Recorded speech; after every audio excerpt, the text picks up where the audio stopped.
Whiskey, Wine, and Wellness, episode 7. Do you want to clap? What's that? Did you want to clap? Oh, yeah, shit. Whiskey, Wine, and Wellness, episode 7. New location. Same person. Temporary. Pat location. Charrett. The Charrett household. The Charrett Chateau. You guys should definitely call it that. I know, it's kind of 100%. Maybe the new one. Yeah, right? All right, first question of the day. Most important. What are we drinking? We've got Maker's 46, Kentucky Bourbon Whiskey. Based on previous, I assume I know what we're going to drink. Yeah. Or this is actually one of my favorite Pinots. It's a Maomi Pinot Noir. Delicious on both accounts, I'm sure. I What are we would drink drinking? whiskey. No whiskey. Whiskey? For sure. One day I will pick the wine I promise. I promise. Right on. But we had Kirkland wine yesterday. Classy. What's Super. Kirkland? Is that Costco? What Yes. is it? Yeah? Yeah, it comes in a box, so it works. It's the best way. Perfect. Stays fresh forever. Got the huge ice cubes though. We're ready to go. This is the classy as it gets. So All right. I like this new location. It's gonna be great. Yeah. Have you been here before? A couple times. 2 years. This has been the longest I've ever lived in one place. 2 years. All right. Usually we like to bounce around. Put Ooh. the 2 year limit Corks on. and everything. All right. I've never had this, so I've had Makers. Ooh. All the noises. All right. This is great. I'm enjoying this thoroughly Oh, already. man. All right, we'll let it sit and we'll do our thing. All right. All right, what are we gonna run through today? So- What's today gonna entail there, Adam? All right. So actually, you tell people you were more on this than I was. General training philosophy. Just go through a whole bunch of training stuff today. What we like to do, how we work through it with our customers, what we like to teach our customers, our clients, and whether it be training, nutrition, sleep, supplement talks, however we can stay in our practice, our focus, and not kind of step outside of our lane, if you will. Okay. But yeah, a lot of training stuff today, and we'll kind of just ramble and go from there. Done deal. So start with what you do for yourself first. So like generally, I think there's always kind of like a negative connotation of people training clients how they train themselves, but obviously that's going to, in things that you believe in that you do for yourself, obviously you're going to carry over to your clients. So kind of talk about how you train yourself, what things are important to you, and kind of how you put a program together. Yeah, so like for me, I mean, I go through so many different phases, right? I used to Which is important in itself. Yeah, it can be, absolutely. I think there's a positive and negative to being a power lifter or a bodybuilder, Mm-hmm. and I think there's a positive and negative to doing 4 different things over across your 10-year career. Yep. That being said, like I've gone through a lot of different phases. I learned how to work out from somebody, and then I went into, being a college athlete, and then into doing more bodybuilding stuff. Yep. Learned how to do kettlebell stuff from somebody who knows how to teach it. I didn't just take a class. I went and learned from somebody, became a customer. I always think that's the best way is go out and do it. Yeah. Get out of the book for a second and go and do it. Mm-hmm. And then, now past, man, I don't even know. This COVID thing's got me blacked out sometimes. It's been so many months. But these past, we'll say 5-6 months maybe, I've started to figure out how to run. And you asked me that in college, I would have never thought I'd go out and run a mile on my own. And now I use a mile for a warm-up. Yeah. Like that's crazy to me, the evolution of it all. So it all comes down to foundations, right? So foundationally, I think you and I kind of do the same thing. We focus on the main movements, your functional movements, your primary movements, your deadlifts, your squat, your overhead press, your chest press, your row. Focusing on those things will give you that foundation, and being consistent with that foundation will allow you to do whatever you want in the long run. Whether you want to be a power lifter, maybe you want to learn how to do kettlebell swings or kettlebell snatches or cleans, or maybe you want to learn how to do it with a barbell. But if you don't have that foundation, yelling at the dogs. If you don't have that foundation, then you're not going to be able to do it or it's going to take you that much longer to learn it. Ryder making his first appearance. Yeah, I'm gonna move him. We'll get these around. He'll be all right. We're good. So I think setting up a base is going to be key, right? Because even for me, when I just learned how to run consistently, and then I took a little bit of time off. I didn't go cold turkey, but I just ran less. Yep. And then when I got back to it, you and I were just speaking. I got back to it. I felt super fresh. I was running some of the best times for me that I've ever run. Good splits. Yeah, so I think it was easy for me to hop back into it because I set the foundation for 4 or 5 months. Yep. But yeah, if you don't have that base, you're in trouble. Do you think it's because so you went heavy strength training earlier in your, I won't say career, but like I guess it's just in your life. You went earlier on strength training, then transitioned to more cardio. I don't know if that's the norm, but I've always found like that is a better way to do it, only because muscle still is so required, and I think runners miss that a lot. Like runners miss strength training. Like muscle still has to propel you forward. You might have the greatest gas tank, like oxygen capacity, but if you can't propel yourself forward with muscle, posture. Yeah. If you have the strength, you will have the posture to run correctly. Because a lot of problems, a lot of customers and clients that I work with have shoulder problems, tight hip flexors, and you can be like, well, yeah, we sit and type and play on the computer and the phone. Yep. All those things add to it. You're 100% correct. But it's just a difference with the runners. Like their hip flexor is more messed up, or they have an imbalance, so they think they have a knee issue. They don't really have a knee issue. They just have extremely tight quad, extremely tight hip flexor. And that's what hurts. Yeah, their calf has shifted to having a knot on the inside part of their calf. They need to foam roll their shin, something like that to loosen it and elongate and have better range of motion. Yeah, for sure. Do you think you would have been in a different spot if you would have started with running than tried to transition into strength training? Absolutely. Worse, better, just different? I'd have more. I have discomfort and pain now just from using one side of my body playing baseball for so long. Yeah. But yeah, I think I'd be a little bit worse. Probably, right? For sure. Shoulders and whatnot, and knees, and I think all that comes into play. I guess even to play devil's advocate on that too. I need to hear what they're eating. One of them went upstairs. Yeah, he's just eating a bone. I guess you're probably heavier than somebody that would have normally just started with running too, though. So you're probably getting a little more impact on the joints. Maybe, so but that might be one drawback in theory. I think running with proper posture will fix that. Yeah. Meaning, like, I've gone through enough injuries in my lifetime where I know I have flat feet. I know not to run on my heels. Yep. You know, if you have proper posture, you know not to run like this and rotate. You want to keep your shoulders down. Yep. And you want to stay and get into a rhythm here. There's a lot that comes into play. It's not just about blacking out and running for 5 miles, because that's how you're going to run incorrectly. Tight core. Maybe you want to get as many steps as possible that day from, how many strides per minute, or maybe you want to get into less strides for sprinting. Monitor that? I've tried here and there. I really struggle. It seems like my stride per minute, like I'm supposed to be like 170-ish.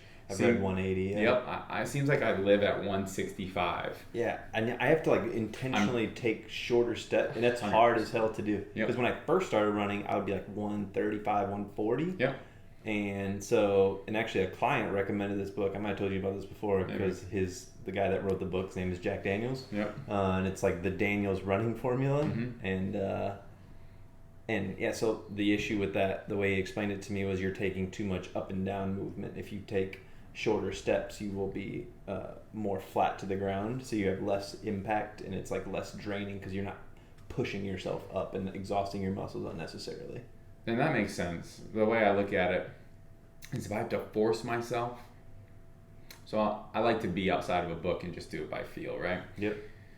So taking that many steps, I feel like makes my running worse. It takes more energy out of me because I have to think about it, then do it, and I start to engage here, and then I forget what I'm doing here because I'm focused on my feet, and it is just different for me. And I've tried it. Yep. And I'm not saying I wouldn't do it again.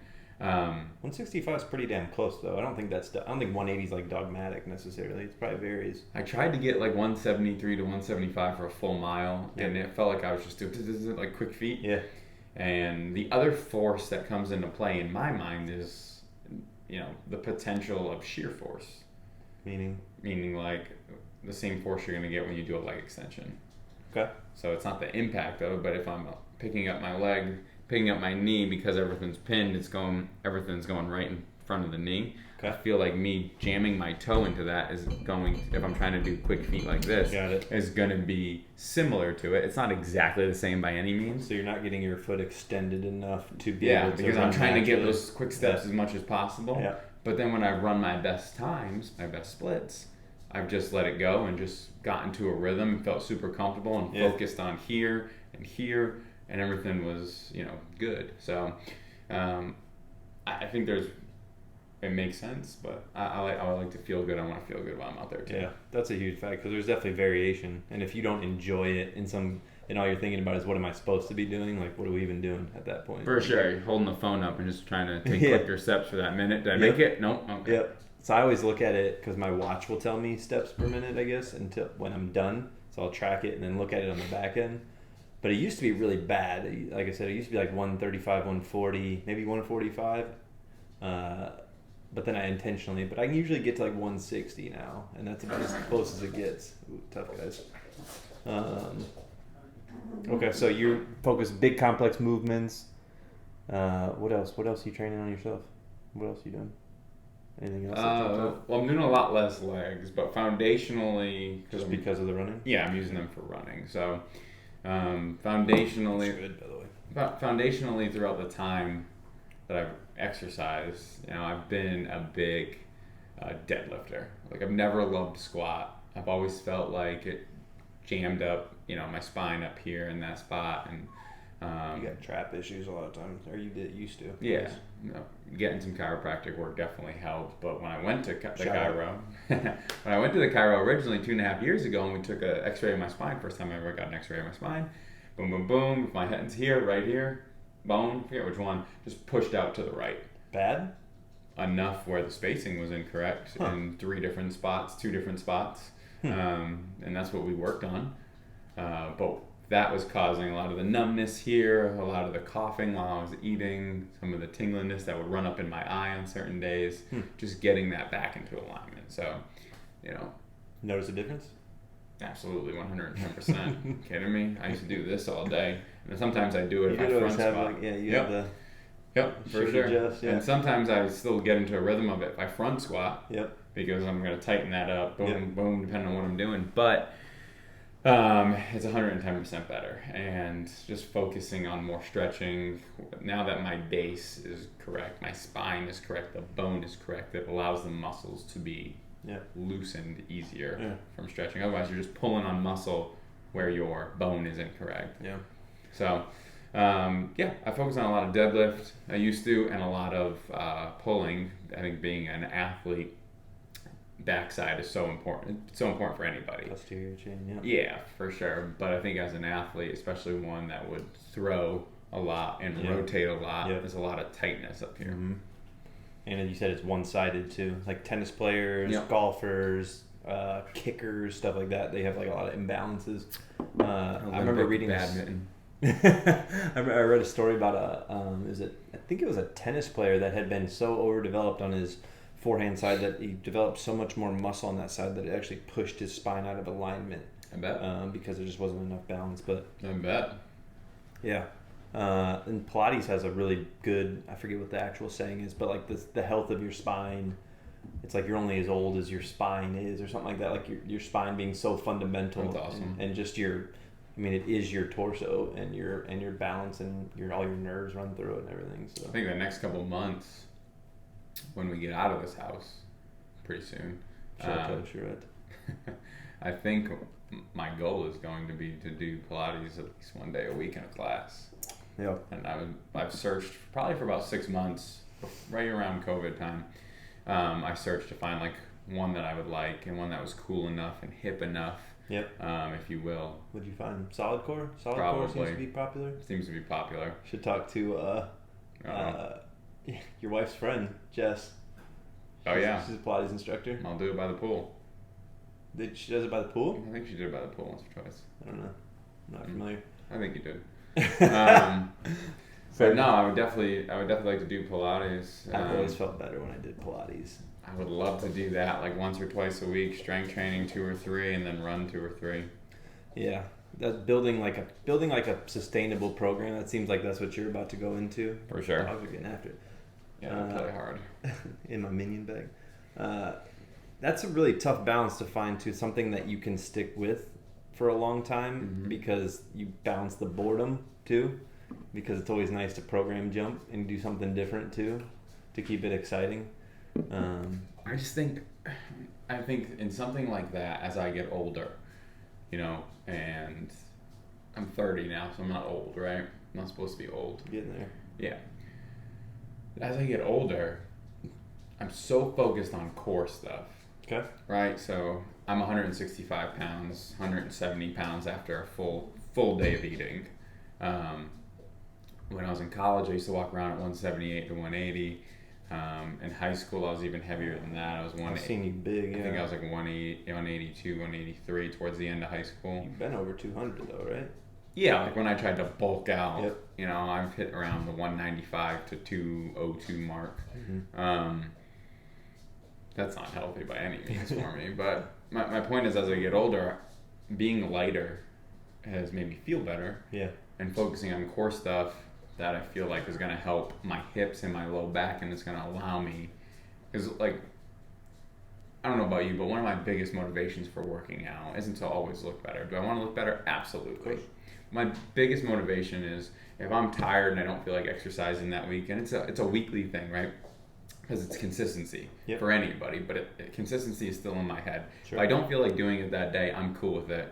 Yep. But tomorrow I might double up. If I'm feeling good, why not double up? Yeah. If I feel like crap, why not take the day off? Smart. Yeah, that being said, one of my main motivations is just all of the I can'ts that surround me.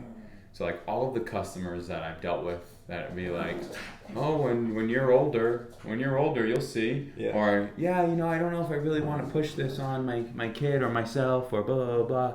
Or, you don't have kids, so you don't really know yet, huh? Like, I think about that all the time, and I can't wait to be in that situation and then be next to you and be like, what? Yep.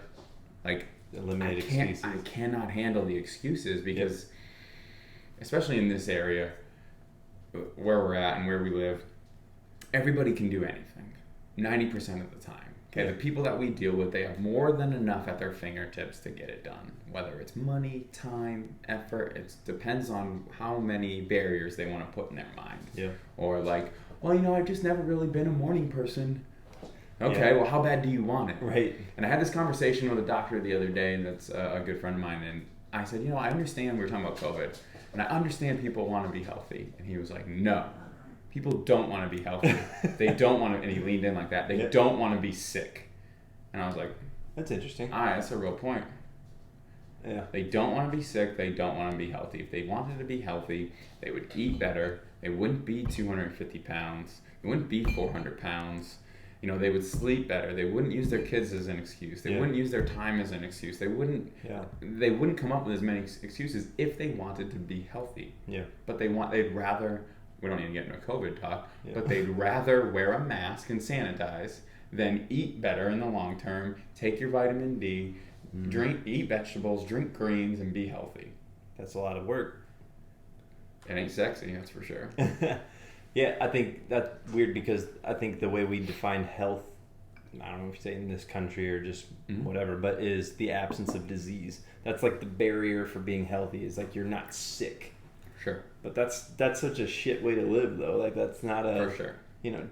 Most people are without disease, or most, I don't know, that's probably an exaggeration, but like most people that you work with, because they actually have at least taken some time to be healthy, but... Or they live with disease because they're on X amount of antibiotics, X amount of prescriptions, whatever. Hopefully not antibiotics. Yeah, whatever.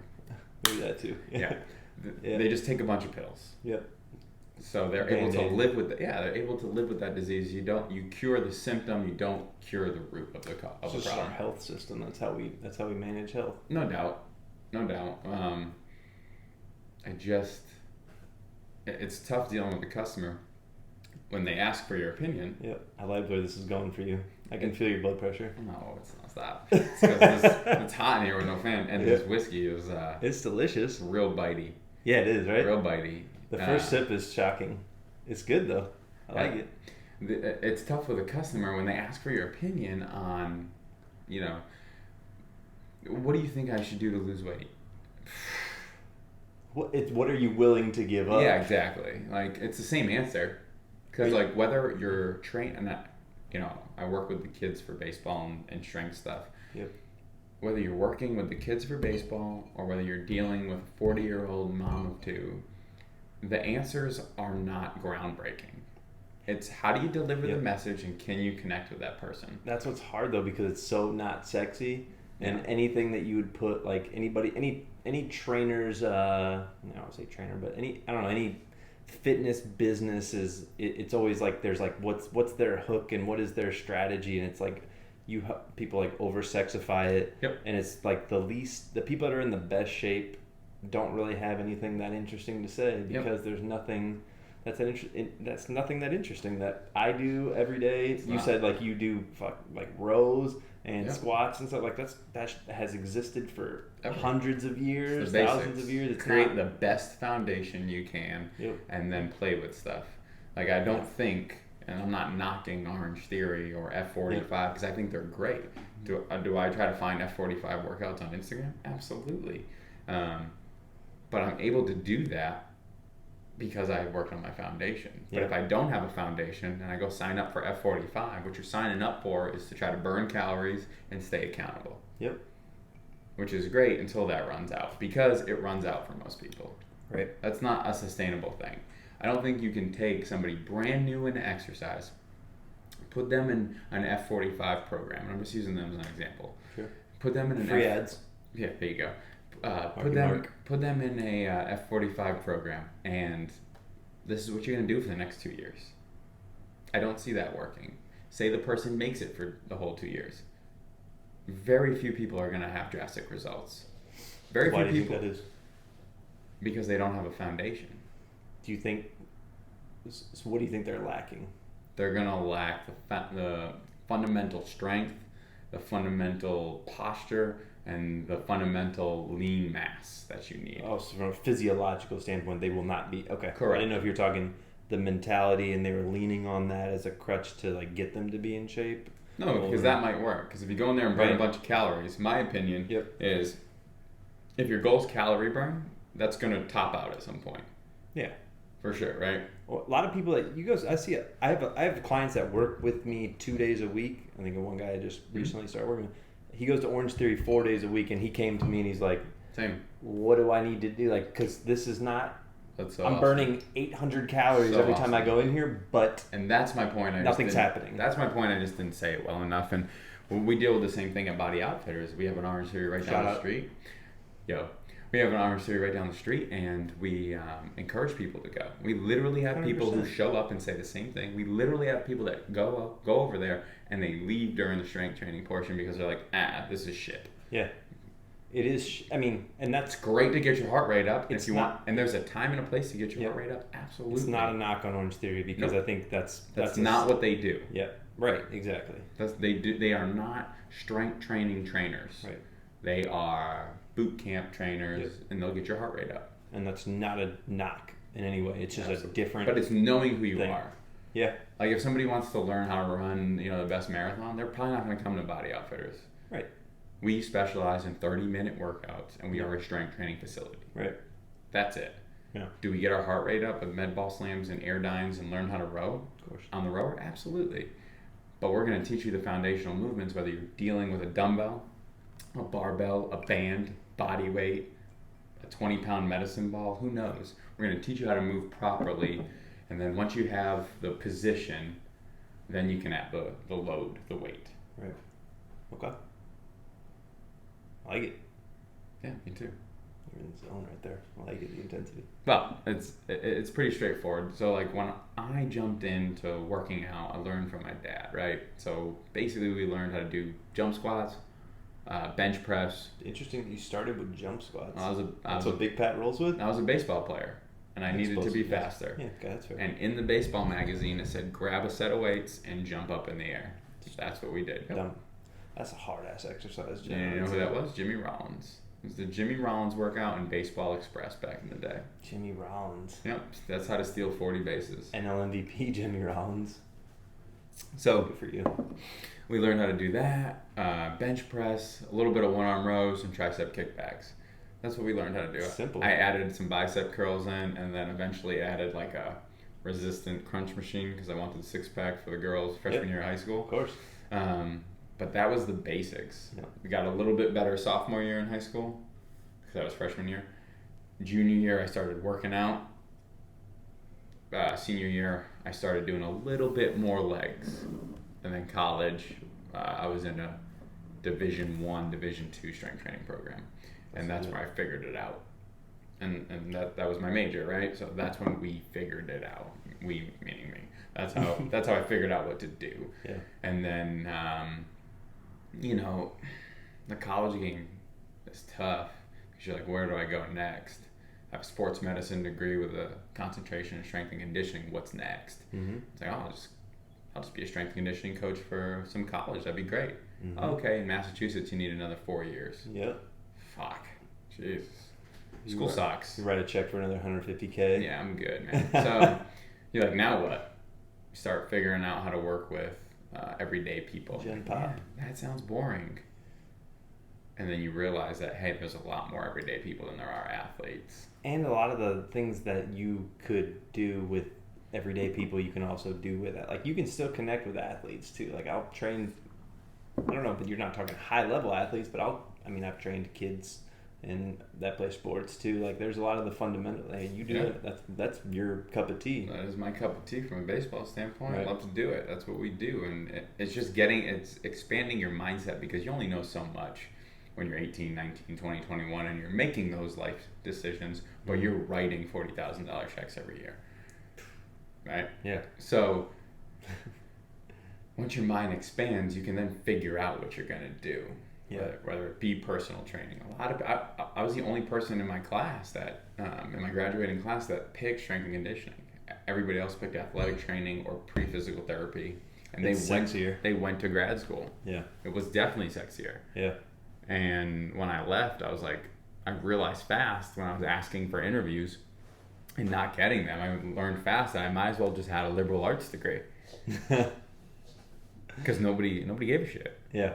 They're like, well, that's great that you got a 4-year degree, but we need a little bit of experience. Yep. I'm trying to get the experience. Well, how am I going to get experience? That was that revolving door back then, right, in 2012. Yep. So you basically had to say, okay, I got this degree, this is awesome, but it doesn't mean anything, so I need to scrap it and go take a crappy personal training job with 19 other trainers in Chicago and make $600 every 2 weeks and figure out how to do this. Yep. And that's kind of where that starting platform came from. But up until that point, everything was the foundation of learning how to squat, learning how to front squat, learning how to do plyometric movements for my sport. Like, that was my foundation. I continued with that for so long. And then you learn how to niche things out. And then you just learn how to work with people generally. Then you may as well have had a psych degree, because that would actually that would be just as valuable. So true. Psych degree and a degree in sport performance or sports medicine is probably equally valuable in the field that we work in, I would say. It's probably pretty damn close. You're 100% correct. Yeah. But that's that foundation, that's that consistency, and that's what takes time. Yep. Like 15, I think I started at 15 or 16, and when I graduated I was, 22? Mm-hmm. So, that's 5, 6, 7 years, and the evolution of building a base. Yep. That's experience that you can't put on your resume, though. Seriously. But you figured it out. Yep. Because figuring out matters. Figuring out for yourself still matters. No doubt. At the end of the day, for sure. What's your base? Yeah, no, I think we share a lot of the things. The foundational movements are everything. Like, my biggest philosophy right now, I love the idea of minimum effective dose. Like, what can I do? What's the least I can do to get the outcome that I want? Because as a younger person, so like when I was doing I had the bro splits when I was younger, chest and tris, back and bis, legs, shoulders and arms, chest twice a week. Yeah, right. Obviously, it out. Right. An hour and a half at every single strength workout. Right. So I used to do, because you don't know, because I'm reading like men's health, shit like that. Before it was muscular development. Right. We're learning how to get big and look like the bodybuilders. Right. But now we're in men's health and like, what do I need to do to feel good? How should I start my morning? Stuff like that. So if I was doing a chest workout, like this is my knowledge. You just assume more is better. Yeah. And you can handle that when you're, 17, 18. So I would do, so I knew, I need to use dumbbells and barbells. So my chest workout would be like incline dumbbells, flat dumbbells, decline dumbbells. Incline barbell, decline barbell, flat barbell. Yeah. Incline fly, decline fly, like everything. And I was like, I guess I have to do everything. Yep. Every workout, everything. It was perfect because we had no job. And like you could just eat a ton of food, whatever you could, and you just recover like crazy. Post-workout Red Robin, unlimited fries. Unlimited fries, sweet potato fries. Oh, so good. But yeah, so my thing now is, what is the minimum I can do? Not out of a laziness, but like sort of like how do you cut the fat off of what's unnecessary? So yeah, no doubt. So, I mean, I bank a lot on the number that I always remember: 72-hour protein synthesis in a muscle group. So like, if I do a full upper body day, I don't need. If I'm trying to put on size, I don't need to worry about that for 3 days. I don't need that. So I need to touch every muscle group every 3 days. Yep. And then from there, if I'm just looking at body composition, I'm just looking at calories and the amount of steps I take every day, and just trying to make it usually 12 to 15,000 because I'll walk Bobo twice a day. And then you train clients, you burn a bunch for sure. As long as you don't work in zones. I'm just kidding, I go all over the place. I still get like 10. I get like 10 every day. I have to intentionally to get that many. I have to do it. So today I'm at 11.7 right now. It's about 7:30. I unintentionally get 10 or 11. Okay. I don't walk the dogs because we have the fence. And then days that I'm out on the baseball field for 2 hours, like you probably get a shit. Yeah, I'll get closer to 15. Yeah. Because that kind of stuff matters. I think. I don't know how you run that to a client though, because that is. It's hard to alter people's, nor would you want to alter people's day-to-day stuff, because you're asking more of them than the time that you're with them. You're trying to work in it, right, with what they do. Exactly. And I think generally, and also I guess to the flip side of it, if you just see them a half hour twice a week and then they sit and don't do anything, it doesn't even matter, like their diet's okay, whatever, like you're gonna have a hard time seeing progress. Yeah. Like the activity throughout the day for me is huge. But in general, I'm doing like the least sexy thing ever. Like I want to press, pull, squat, hinge, lunge, like the most basic stuff ever. And that's pretty much it. 8 to 12 reps. This video is brought to you by UberFit. Looking for a fitness program that works for your busy life? UberFit is the premier on-demand fitness solution for Carmel and northern Indianapolis. UberFit coaches bring the gym to you, offering a full health club experience and equipment package, including free weights, squat rack, conditioning equipment, and the guidance you need to perform at your best. Prefer a more traditional gym experience? Schedule time at UberFit's private studio in downtown Carmel. Make fitness fit. Visit uberfitindy.com to schedule your day one today. We're back. Now, simple, big foundational movements. Like rarely am I doing calf raises or bicep curls or anything like that. I do biceps. Yeah, occasionally. Get a bicep pump. A little pump before. So I took like 2 years off of biceps, fun fact, and people would always, I think everybody has that one body part that grows. Yours is your chest. Thanks, bro. Okay. Humongous chest all the time, no matter what. Yeah. People always comment on my arms, whether it's my tricep or my bicep, whatever. You have very large triceps. So sure. I did no biceps. I did triceps, but no biceps for probably like a year and a half. On purpose? Like you made this decision? Yeah, I had tightness in my forearm, or where it would connect, brachioradialis area, whatever you want to get specific like that. Why not? And people don't understand that. You paid a lot of money for that knowledge. So I had tightness there, and it kind of led into my hands a little bit, so I just laid off it. Yep. And rowing and pulling and pull-ups was enough. And then people started making comments, and I was like, crap, I should probably live up to the hype. That you missed it? No, they were making comments like, man, how much arms do you do? And I was like, no, you don't do arms. Oh. And then I was like, well, I guess I should live up to the hype. So here we go. We just started doing. So you did them, and people recognized you for them. I did not do them for a while, and people still said stuff. And I was like, oh, they still did. Okay. I feel like I could live up to the hype even more Because if people are going to comment, they better look good. So then I started doing biceps and I took like a year and a half off from it. It was pretty interesting. Did you like lose your man card for that? What happens? Maybe, but triceps makes up 2/3 of your arms. I still had pretty big arms. I said that to a guy actually today because he was like, "Hey man, I really want to work on my arms. I don't do any bicep." I was like, "That's actually a big fallacy. Like if you really wanted big arms, if you wanted big arms, what would you do?" I would do a ton of dips. I would do skull crushers. I would do my main bicep exercise would be a supinated grip pull up to full extension. Okay. That would be like my number one. But yeah, it'd be majority triceps. Heavy weight, like overload dips, so like weight hanging. Yeah, I would do a ton of dips probably. Close grip bench maybe too. I would do the same things. I would do triceps. However you want to do them. You want to do a bunch of rope? Cool. You want to do... I've heard skull crushers called, and I love this, the squat for the upper arm. And That's I was cool. like, I love that. Yeah, that is cool. Yeah. You want to do straight bar? Do it. I don't like straight bar. Hard on my forearms. Get enough triceps in. What's the one piece of the arm, the whole arm, that people lack, you think? That people lack? I'm assuming you're going to go with forearm then. I'm going to go with, you ready? Rear delt. If you want a 3D arm, a nice looking arm in a tank top, I like where this is going. This round is round that rear delt out. Okay. So when people come and train with me, we do a lot of rear delt stuff because of posture. Yep. Just to get that activated and be in a good form. Be able to retract your shoulders. Exactly. Yeah. But if you're looking for a good look, you get whatever. You can do rear delt flies with bent over flies with dumbbells. You can do it with a TRX. Yep. You could do, palm facing down, row, elbow out, and hit here. Yep, all that stuff. Yep. But the more you do that, I would probably say I do that 3 days a week. Wow. 3 days a week. Okay. I do rear delt 3 days a week. I do lateral raises because, again, we're looking for 3D. I want my arms to look good, right? So we're going to focus on laterals. I love your intensity with rear delts right now. This is great. I love laterals, rear delts, and triceps. And I think that's going to make your arm look a certain way. Like if I was dealing with a physique competitor, that would be some of our focus points for our arm.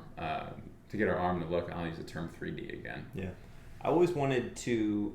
I rarely will train somebody like that. I always wanted to keep a client like that only because that is the most... like results are so clear or not, like that matter, like because let's be honest, like you could train somebody. Let's say somebody comes to you and they're like, I have a guy that he's like 360 pounds and is this fake or is this real? No, that's real. Just worked with him today. That was the last client I had today. And shout out Todd.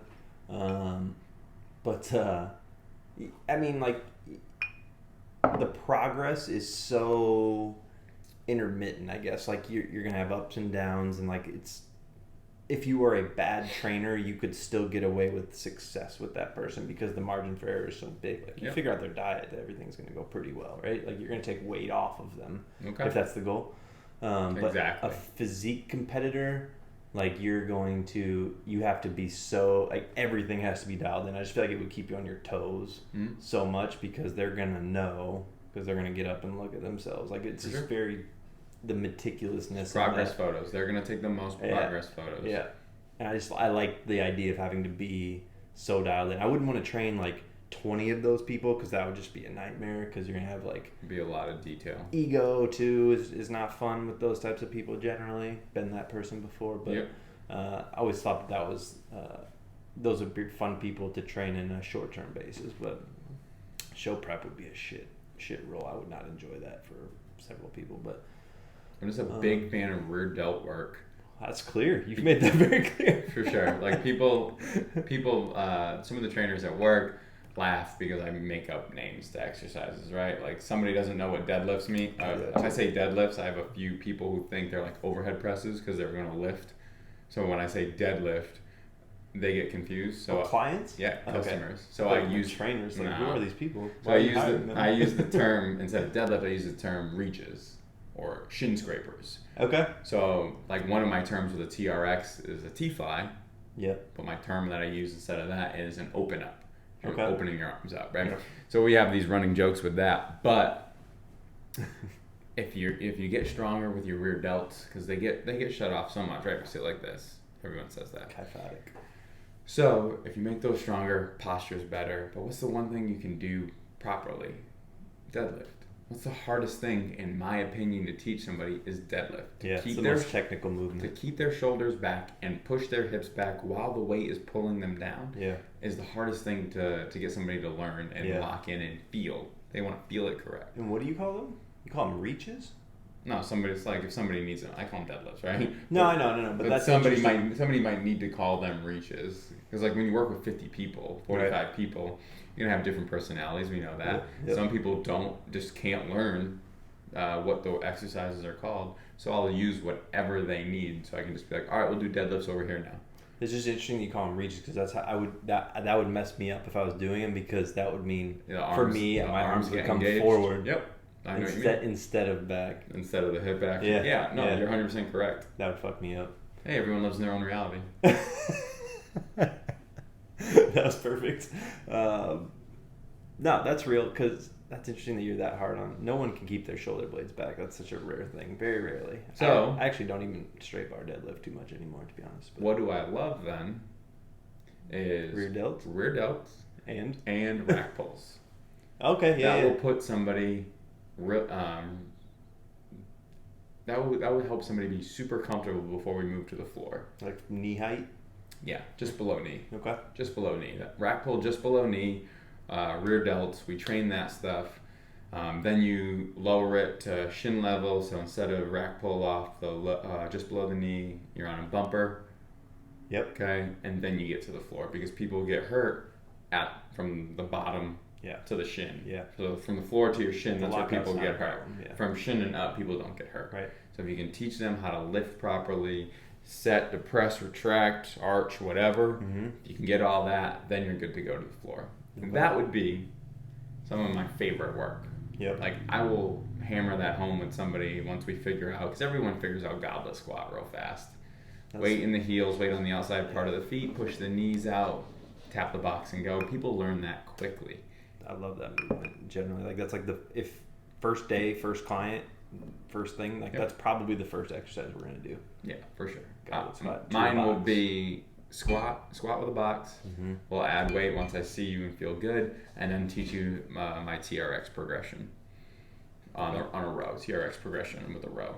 What do you think about, this is something I've struggled with a lot of clients too, and this is the way I'll explain it to them. So your spine is going to be stabilized one way or another, right? Either you're going to engage, because I struggle with this actually myself, you're going to engage your lower back, your spinal erectors, or you're going to engage your core. One of the two is going to be engaged to keep you upright, and you can use a deadlift as an example.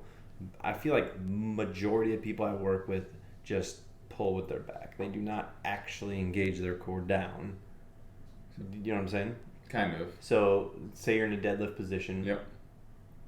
The way you stabilize your core, people pull up and arch their back and use that to pull through, and this is overextended. They don't actually tighten this down. Sure. And that has been that's like one of the things that it's just actually topical for me, because I've actually struggled with a couple clients with that recently, of getting them to actually continue to keep their core tight. And you can give them as many cues as you want, right? But just like people struggle to actually, because everybody always says keep your core tight, but nobody, like, they're just like, okay, yeah, got it. And nobody ever like takes that. So I've struggled with that a little bit recently. I don't know. Do you have people that have that issue?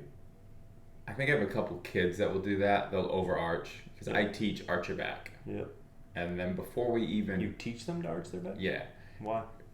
Because it's better than leading with their back round. Okay. So if I walk up to the bar and I retract my shoulders are depressed, they're down, shoulders back and down, grab the bar, arch my back some, and then stand. Okay.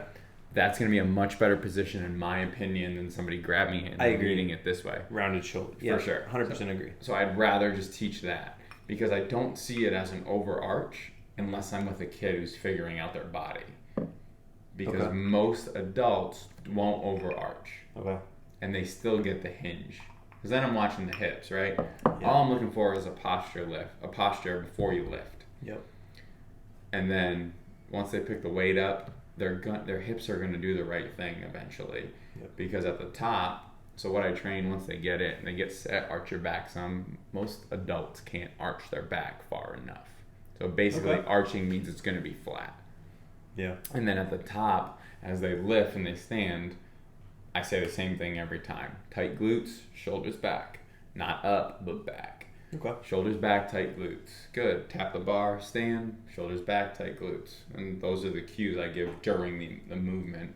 And if they struggle with putting their shoulders back, because some people will go up depending on how tight and what their movement patterns are. Yep. At least pre-COVID, I would stand behind them and I would just tap the middle of their back, and then instantly between the shoulder blades. Yep. Instantly their shoulders go back. Just that slight tap. Yep. All they need is that sensory point. I do head and chest up, big chest, big Yep. chest. The bigger you can make your chest, naturally you're going to squeeze the shoulder blades. For sure. Yep. And I would teach that off the floor. Butt down, chest up, shoulders back, and then stand. Like if we were doing it off the floor, for Yep. sure. From a rack pull, I try to do mostly RDL. Some more hip hinge. Yeah, for sure. Because Yep. that's what we were there for, is Yep. learn how to get this movement going. From the floor is more of a squat, right? You're not going to RDL from the floor. Right. Especially if you're 6'2" to 6'6". I hope you It's a long way down. But those are my favorite things. What's kind of your go-to? 4 Movements. Obviously, we know I love rear delts. Yeah, I'm right. at today. I was just gonna say, I was like, if you're watching this, like the technical nature of this is so overwhelming, probably. Yeah, I don't know. Like movement wise, like my go-tos, almost everybody. I love a hex bar. I love a hex bar more than anything because almost everybody can get into the right position for a hex bar because you can maneuver it to where you want to. Yep. It's like half squat, half deadlift for me. I For love sure. that as my main lower body movement. Like if there's one movement I can have somebody do properly, it's a hex bar because Yep. I think it works for almost everybody. That's great for young athletes. Yeah, In it's my opinion. natural. Yeah. The only problem I have with the hex bar is that you can't you can't just drop it. You can't do the concentric and avoid the eccentric. That's problematic for me because you're inside it. Dropping it is like That'd be it's weird. gonna roll up on you Yeah. or whatever. I don't like that. Tilt. Yeah, Does that tilt motion. exactly. So they do actually make the ones that have just a front and no, you know what I'm saying? Never seen that. Yeah, so that I should get one actually, but that's I do love.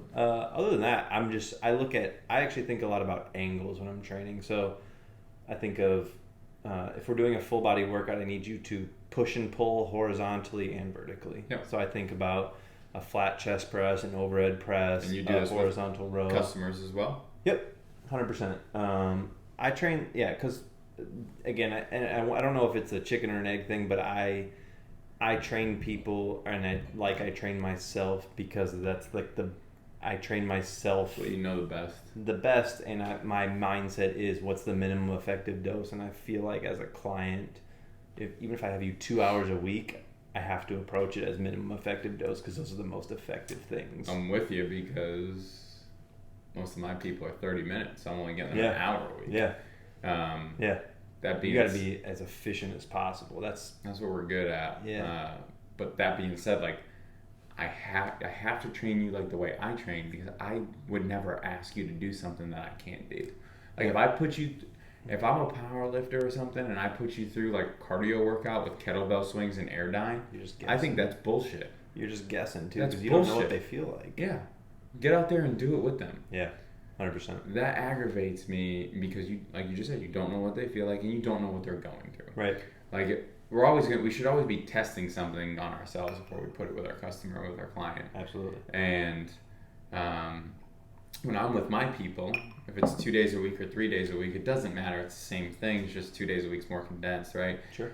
I'm always going to try to get every single major movement in. Yep.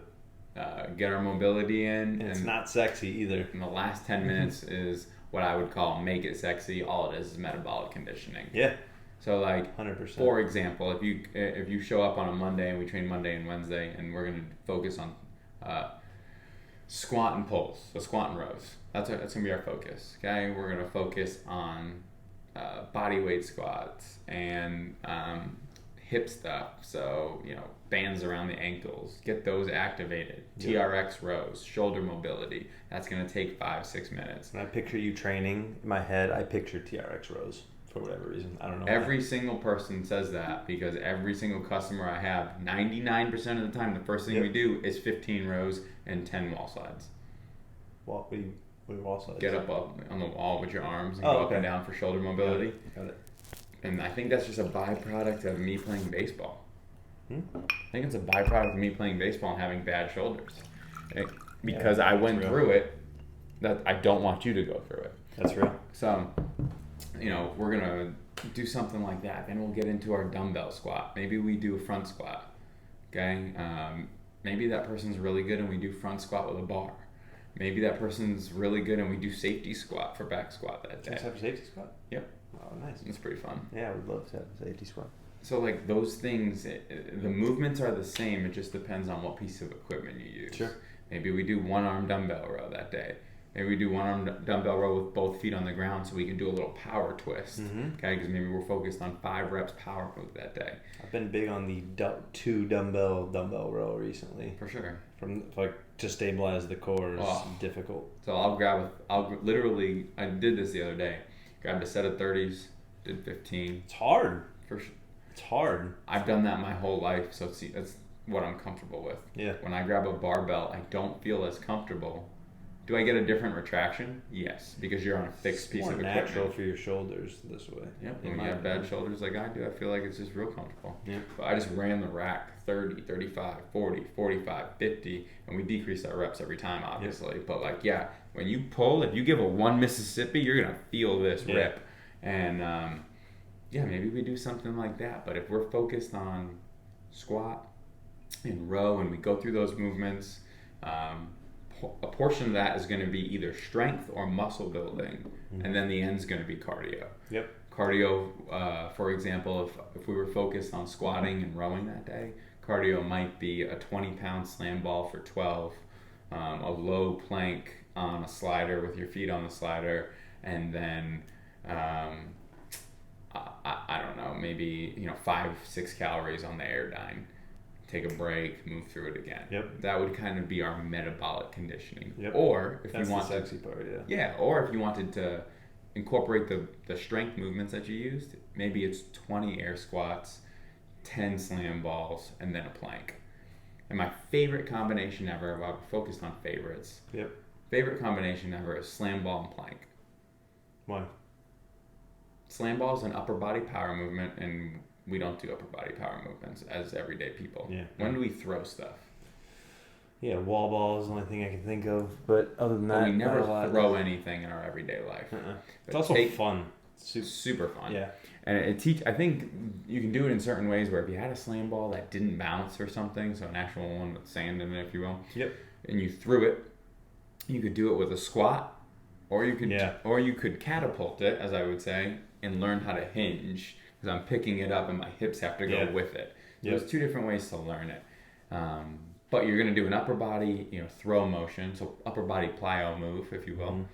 And that's going to make your muscles feel different. It's going to get your heart rate up in general because you're going through multiple joints in your body. And then going into a plank, you get on the floor, there's less oxygen on the floor, you start breathing heavy. Just by holding. An isometric move is so much harder than we think. Yeah. Like imagine being in chair pose. Imagine doing a leg day, and then your cardio, wall sit. Your metabolic conditioning could be a wall sit, could be slam ball, plank, and then you ask them to do chair pose with like a yoga move, chair pose with no wall, like painful. Yeah, you're just teaching your body how to grab on and fight for dear life. So, slam ball and plank is my go-to, and again, those things aren't sexy. No. But doing those things, if you're up for it, if you're capable of doing it, are going to put you in a really good situation to succeed, to mess with the kettlebells, because eventually you're going to have to progress, right? So maybe you start off with dumbbells, then you move into dumbbells and barbells, then you add kettlebells. Why do kettlebells come third? Because kettlebells are primarily used for power movements. Once you get your foundation in, then power movements can come into play. Yep. So that would kind of be like a little small progression, but that's going to take 6 to 12 months to knock those out for a newbie. Effectively. Yeah. Correct. Yeah, people move too quickly for sure. How do you work nutrition? How do you work nutrition and stuff into people? Yeah, so I usually, it's gonna sound weird, but like I have all my clients choose either. You have to take one path. You either need to change, if you have a bad diet, we either need to change what you eat or when you eat. So Plant-based for everybody. Yeah, exactly. So because there's a lot of people that are not willing to or can't for whatever reason change what they eat. So they got family, whatever. Can't is a strong word, like, but they won't. Won't. However, like for sure won't. you can. Won't for sure. So a lot of people I have do just some form of intermittent fasting. I know that's like a sexy thing right now. Yeah, but it's easy for a lot of people because they're like, well, I don't really eat breakfast anyways. And it sets really concrete rules for people. Yep. And it's almost not even the not morning eating, but it's the cutting off at night that saves people for the most part. Like, sure.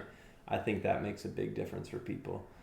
It limits the time during the day that they can make a mistake. Yeah, 100%. And you also have to be really clear with people on that of what does it mean to not eat before noon, because that doesn't mean you can go have like a Gatorade or True. whatever. So that's like, or, oh, I can drink coffee, and then there's like cream and sugar, and it's like you've had 700 calories anyways real quick. So No doubt. So explaining that is a bit tedious, but that almost without fail works if that's the route they want to go. I have a ton of success with that. When you go how you eat, then it's like a case-by-case basis. So I usually start with 1 meal a day, change per week. So all that means is, so I've got a guy that I work with now. He's a diabetic dude, and he was like, what do you eat for breakfast? He's like, I eat cereal. And I was like, first of all, how do you get away with this? Like what kind of cereal? Yeah, just like whatever. Raisin Bran or like your basic shitty sugary cereal. Jeez. So we got Magic Spoon. You familiar with Magic Spoon? Yes. Shout out Magic Spoon, sponsor me. Whatever. And whatever. So we ordered him like this variety bag of Magic Spoon, and now that's what he eats for breakfast. How much protein is in one serving of those? 20? No, it's not that. I think it's like 11. We have like it's awful tastes like cardboard, and I can eat anything because I had my first protein shake at 15. Wow. I think it's like school cereal. So it's spelled with a K? I don't think so. I don't know. It's supposed to be like a play on the cereal you had when you were in school. Okay. So Like it has like 18 or 20-ish grams of protein. That's a lot. That's how bad it tastes. That's a lot. It's like cardboard. And it's all protein isolate. And you know how bad isolates taste because there's nothing in it. Right. When people go... Your wife sent me a text with like a bunch of different protein cereals because she wanted to find a good dessert for your party. And I was like, I have no idea what these are. Yeah, probably all at terrible. all. Yeah, I don't know. It's a good choice. I couldn't make a choice. I didn't do nothing. No, just buy me outright bars. I don't even know what that is. It's the best bar ever. Outright? Yeah. Where do you get these? Well, this conversation off camera. All right. Outright bars. They're the best. Oh, all right. Moving on, nutrition. That's how I approach it. Changing Like meals. I go one, because you can't overwhelm people's life. You can't. And change everything. And that is the same thing as what I mentioned prior by saying that whether it's with a kid or a 40-year-old mom, it's not revolutionary, the stuff you're saying. It's how you can connect with somebody. Yeah. Because if you know the information and you know you want to change somebody, if you give them 5 different things to do, right, it's asinine. Because I can tell you exactly how you should eat. Absolutely. But it's everything you eat now, you can no longer eat. Mm-hmm. And that is not realistic. That's the difference between going online and getting something and then dealing with an actual fitness professional like we are. True. You go online, you get 10 different things and you got to do them and you know how to do them. Yep. But any idiot can give you 10 things to do. Yeah. It's how you implement it and how you make adjustments. 100%.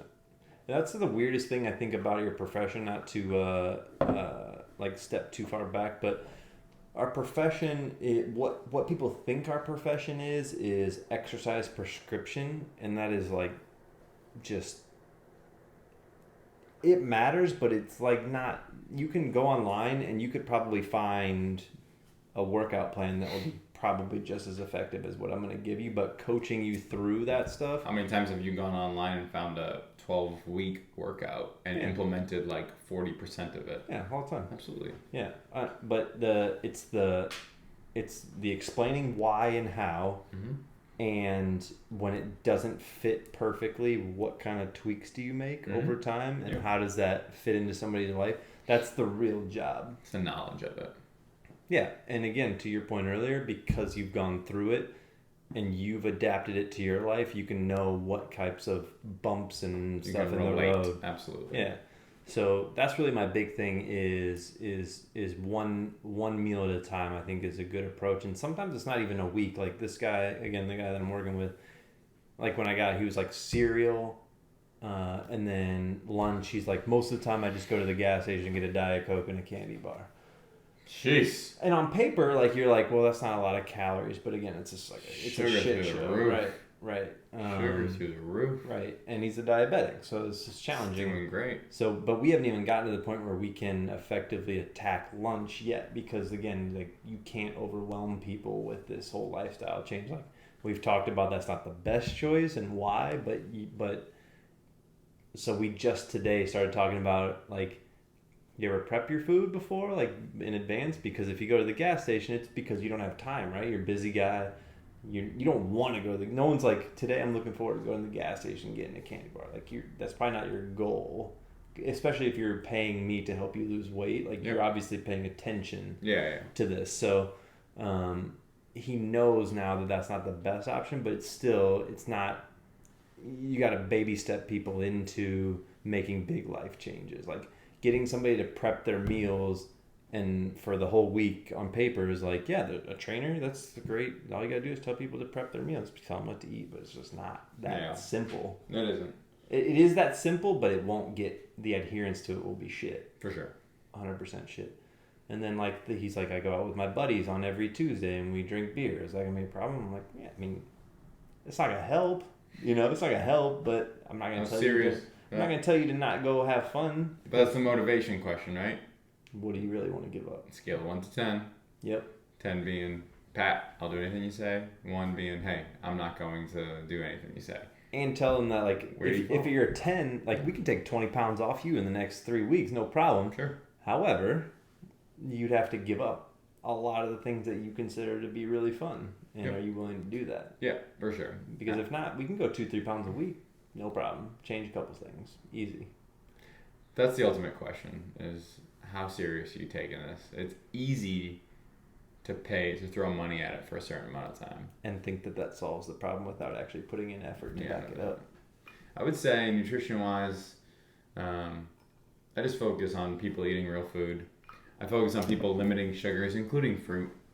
Certain fruits are cool. Like, I'm cool with a banana. I'm cool with an apple. Yep.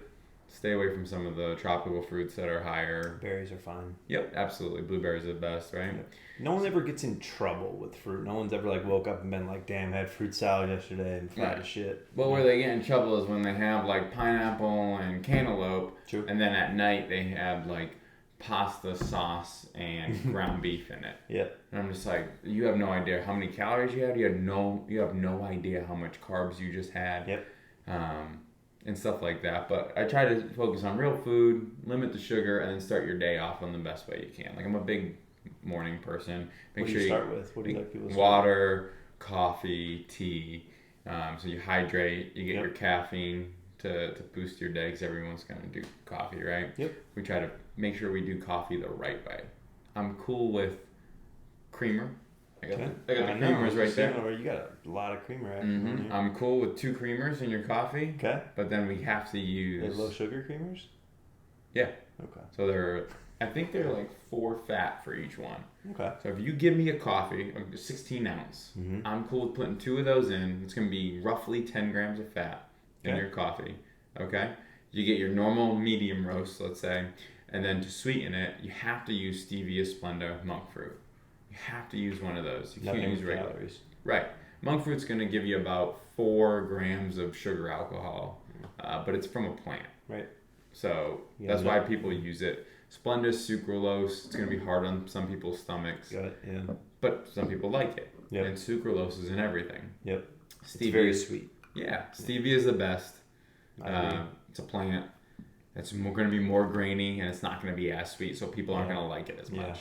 But that's when somebody's in a position to make sacrifices. That's a great sacrifice because it still is kind of sweet. Absolutely. Start with 2 Splendas, 2 creamers, and a 16-ounce coffee, and that's way better than getting everything else. Yeah, it does taste great, and that's way better. Add some almond milk.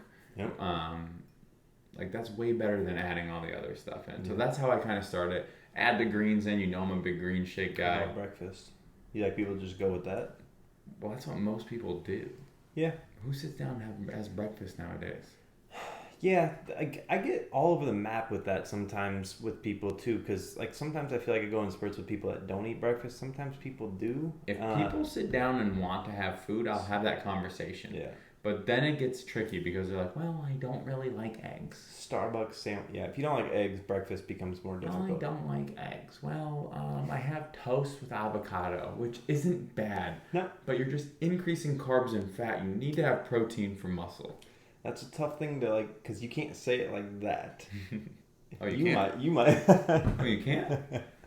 Man, you may want to. You might. Maybe I do want to. Because they're like, hey, tell me what to eat for breakfast. But if you wake up and have a giant thing of water, right? You get hydrated. You're usually not hungry after that, first of all. Yeah, you feel good. You get rid of that water. Then you move into your green shake. Mm-hmm. Okay, which is greens in the morning. Absolutely. You're gonna do more. I have thoughts on that, but you're gonna have more water, so you're getting more hydrated. Then you're gonna have your coffee. You're gonna feel great.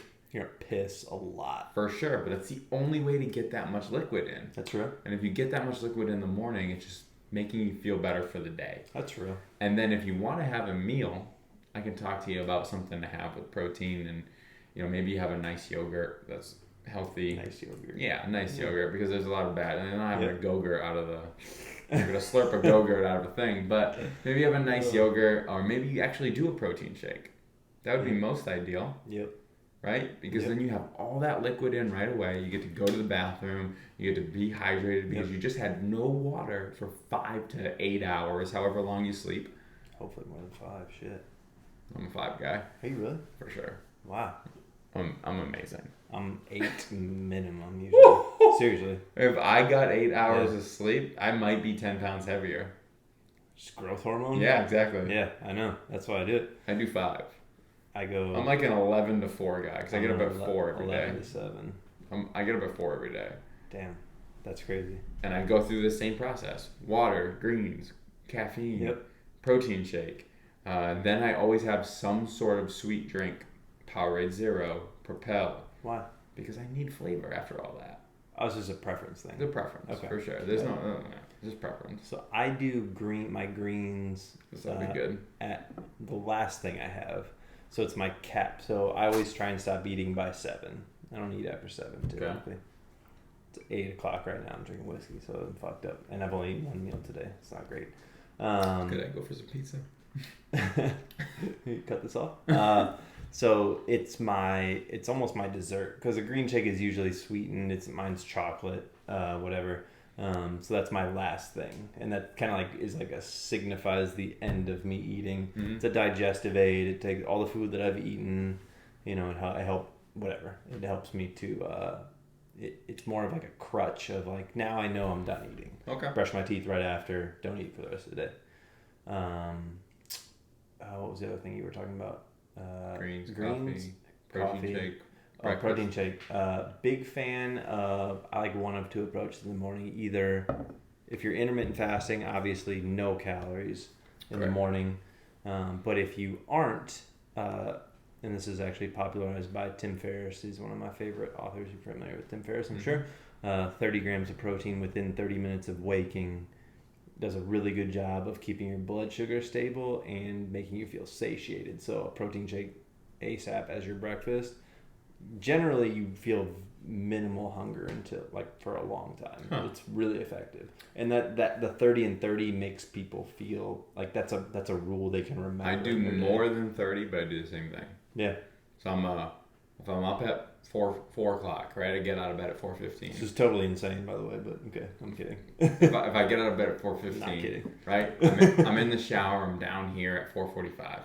Okay. Okay, pack my bag, throw my bag on, get in the car, get to work. It's 5 o'clock. First client comes in at 5 o'clock. First customer, 5 o'clock. Mm-hmm. Okay, we start working. First thing I go for, green shake. At work? Yeah, while I'm training. Okay. Green shake, down the hatchet. Okay, next thing we move to, protein shake, 50 grams of protein. Still within your first session? Yeah, end of the first, start of the second. Okay. So 5:30, we're talking about Jesus Christ. protein shake, down the hatchet, 50 grams of protein. Then we go for the sweet drink. Okay. Okay. Now mixing the coffee a little bit there. Yep. So I'll take a few sips to get maybe I sip on the coffee on the way to work. Yep. But by 6 a.m., that water's done because I'm drinking the water while I'm showering. Greens, protein, working on the coffee for the rest of the morning. So I don't like to slam a coffee because of it being mostly anhydrous. I don't want to just feel the Yep. I want it to be a slow drip, if you will. But yeah, I mean, nobody else knows the different types of caffeine and how they affect. You've gone over everybody's head at this point. Sure. So by 6 a.m., all that stuff's in my system.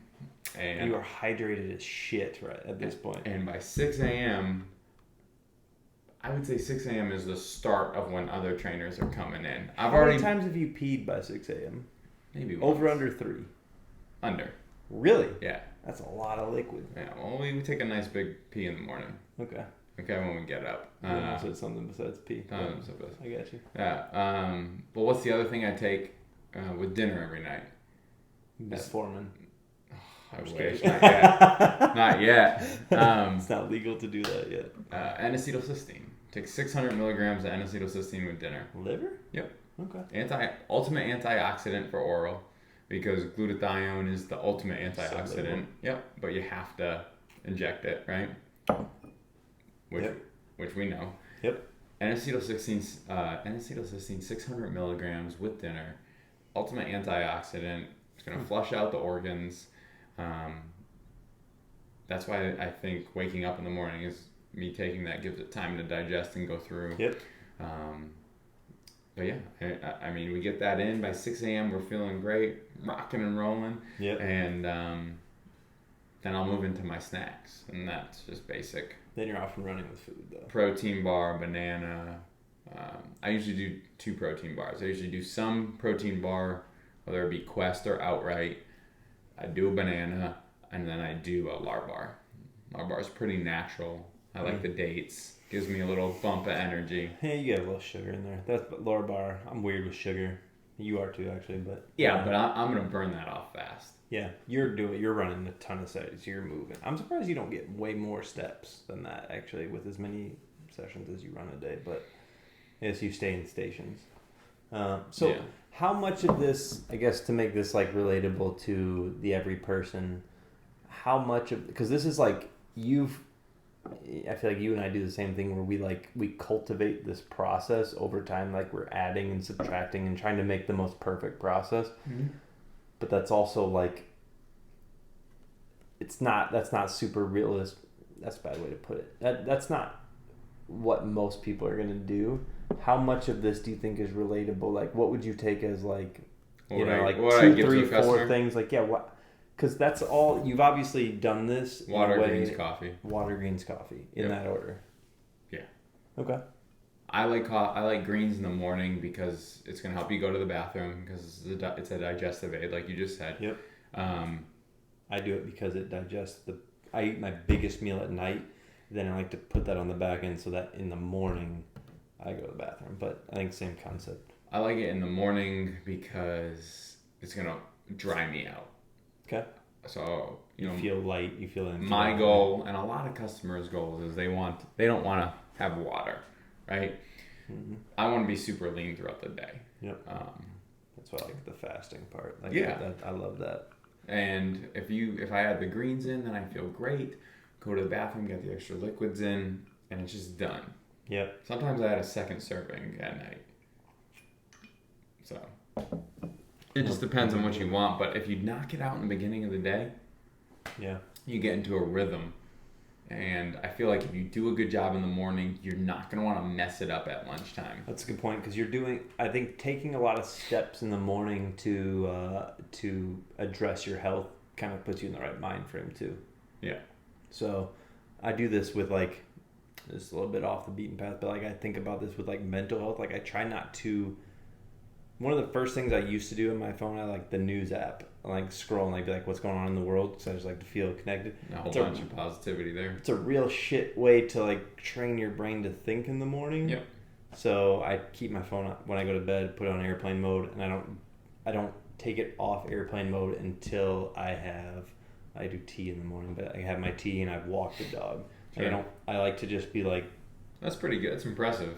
But that allows me to not be reactive to what else is going on in the world. I can be like, what do I want to accomplish today? What do I want to think about today? That's impressive though, because like, first thing I do is I don't want texts. I don't want to have to read texts that I got when I wake up in the morning. I don't want emails. I don't want any of that shit. I just don't want it. Yeah. Like that's a bad. It's impressive. Waking up and reacting is a really bad state of mind, in my opinion. I don't think you're wrong. I don't think I do it. I do what you don't want to do, but I don't know if I react. Like respond. I don't know if I respond. Like I don't get worked up. No, I guess I don't mean it that. I mean, so this would be an interesting for you to look up. There's something called like the mind frame of a maker versus a manager. Mm-hmm. So a maker. I feel like we had this talk back in the day. Maybe. So a maker, and there's like a different, like, I don't know if it's like called a chronotype or the way they structure their day. It's a good time to pay attention. So a maker, lean in here. If the camera could zoom, that'd be great. On my face. Photoshop my nose. So a maker's day is very much more around, it's stuff that you want to do, and it doesn't involve other outside sources. Whereas a manager, when you go into a day, you and I have job title, both manage people, you wake up and you start to think about, what do I need other people to do? And like a lot of other people's situations affect how you go into that day. You're like, well, this person struggles to get there in the morning, so let me make sure I get there 5 minutes early and make sure they're ready to go for their client. Mm-hmm. Or this person needs kind of a kick in the ass, so I'm going to come in hot this morning and bring the energy because that person... So you're starting to make decisions. I'm not saying you specifically, but yep. You start to make decisions based on how other people generally act. And that's not, in my opinion, for me, that starts to eat away at who I want to be as a person, because I'm more spending time dealing with other people instead of, I don't want to say improving myself, or just being who I want to be. Does that make sense? Yeah, no, this is a great topic, and I feel like we should talk about this earlier, but that matters to me. And so you label that, or that is labeled, not you, excuse me, that is labeled as a manager? Yeah. And then a maker is what? A maker is somebody that's like more of a creative and focuses on what they're going to accomplish that day. And it's not in a selfish way. It's more of it's more of is it raining right now? I don't think so. Okay. So a maker is much more of like hey, I want to get up and what am I going to build or create, or I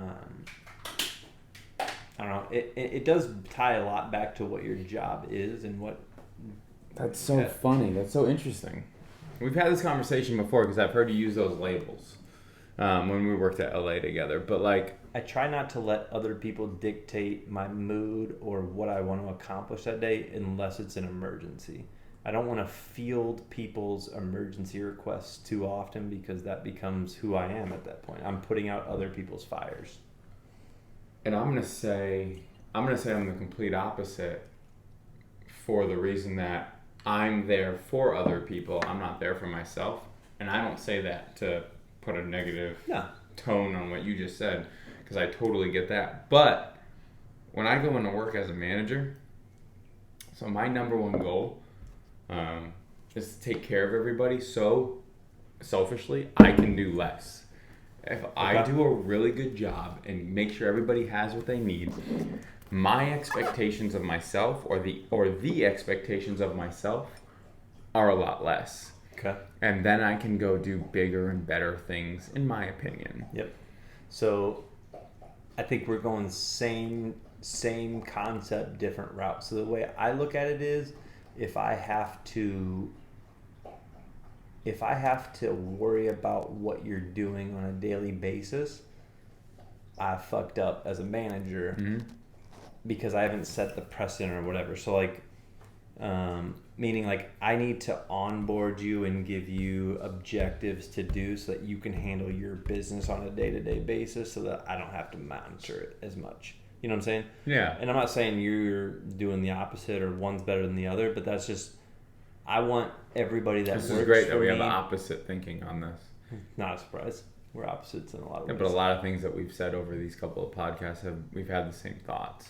So this is the first time where I feel like we're opposite because and maybe I've changed along the way since I've originally met you, but like when I go into work, my opinion is I'm the only one who can be a chameleon.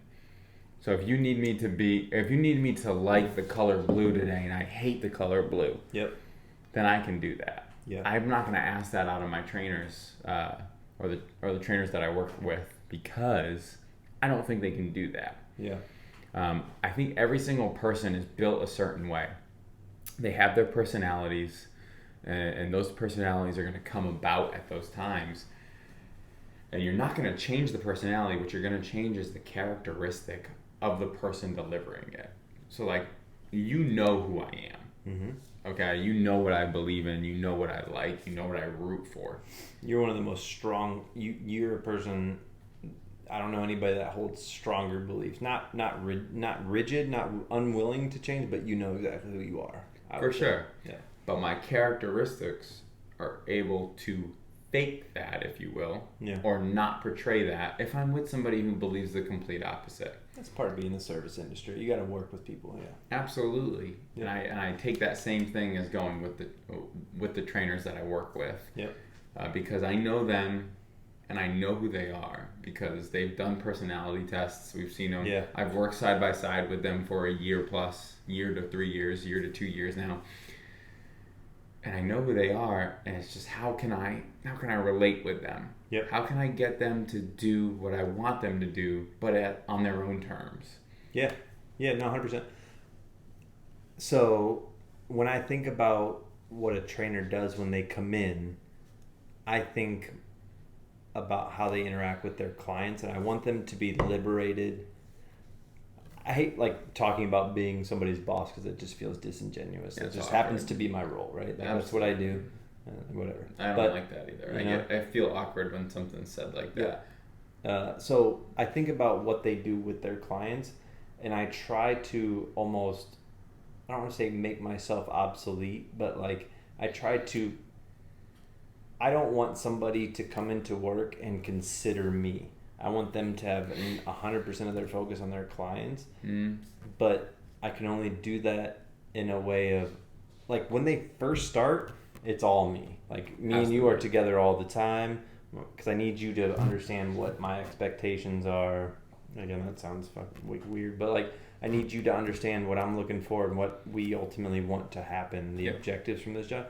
But once it becomes like a day-to-day operation, like we meet once a week, but other than that, I need you to put 100% of your focus into your clients. For sure. And that's it.